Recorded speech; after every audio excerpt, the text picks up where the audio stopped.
আলুর খাস্তা বা কচুরি খেতে খুবই মজার আর বানাতে একটা আলু আর 1 কাপ ময়দা এই দুটো উপকরণেই বানানো হয়ে যায়।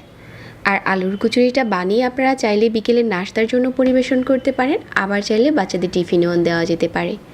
আলুর কচুরি বানানোর জন্য প্রথমে আমরা ময়দার একটা ডো মাখিয়ে নেব। একটা বাটিতে নিয়ে নিচ্ছি 1 কাপ ময়দা, তারপর স্বাদ মতো লবণ আর 1 টেবিল চামচ রান্নার তেল দিয়ে দিচ্ছি। এখন ময়দা আর তেলটা ভালো করে মিশিয়ে নিচ্ছি। আপনারা চাইলে এখানে সাদা আটা দিয়েও এই কচুরিগুলো বানাতে পারেন। ময়দাটা যখন তেলের সাথে ভালো করে মেশানো হয়ে গেছে, কুসুম গরম পানি দিয়ে ময়দার এই ডোটা মাখিয়ে নিচ্ছি সফট করে, আর রেস্টে দিয়ে দিচ্ছি যতক্ষণ না আমাদের আলুর পুরটা বানানো হচ্ছে। একটা বড় সাইজের আলু নিয়েছি, প্রথমে পিলার দিয়ে আলুর খোসাটা ছাড়িয়ে নিচ্ছি। তারপর এই আলুটাকে আমি প্রথমে স্লাইস করে কেটে তারপর সাইড থেকে আবারও কেটে নিয়ে কিউব করে কেটে নিচ্ছি। আলুটা যখন কাটা হয়ে গেছে তারপর পরিষ্কার পানি দিয়ে ধুয়ে নিচ্ছি কয়েকবার।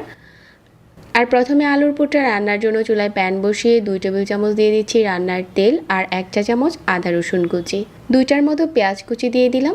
এই সবগুলো যখন কালারটা একটু চেঞ্জ হতে শুরু করেছে, ঠিক ওই পর্যায়ে 1/4 চা চামচ দিয়ে দিচ্ছি পাঁচফোড়ন। তারপর এখানে 1/4 চা চামচ করে দিয়ে দিচ্ছি গুঁড়া মশলা, মরিচ, হলুদ, ধনিয়া আর জিরার গুঁড়া। এখন আগে থেকে টুকরো করে নেওয়া আলুগুলো দিয়ে দিচ্ছি আর পরিমাণ মতো লবণ দিয়ে দিচ্ছি।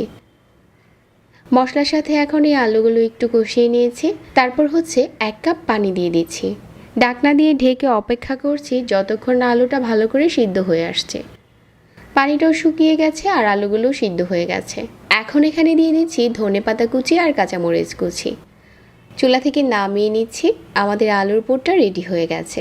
আর এদিকে ময়দার ডোটাও সফট হয়ে গেছে। যে কয়টা কচুরি তৈরি করব ওরকম করে ভাগ করে নিচ্ছি।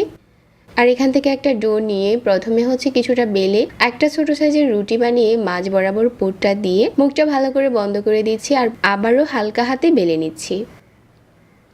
বেলে নেওয়া হয়ে গেলে মিডিয়াম আঁচে তেল গরম করে নিয়েছি আর গরম তেলের উপরে ছেড়ে দিচ্ছি।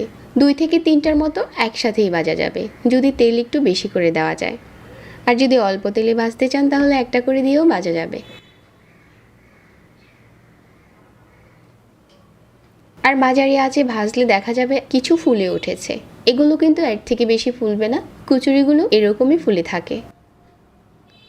সবগুলো বানানো হয়ে গেছে আর এখন চলুন একটা কচুরি ভেঙে দেখি যেটা ভিতর থেকেও কতটা সফট হয়েছে।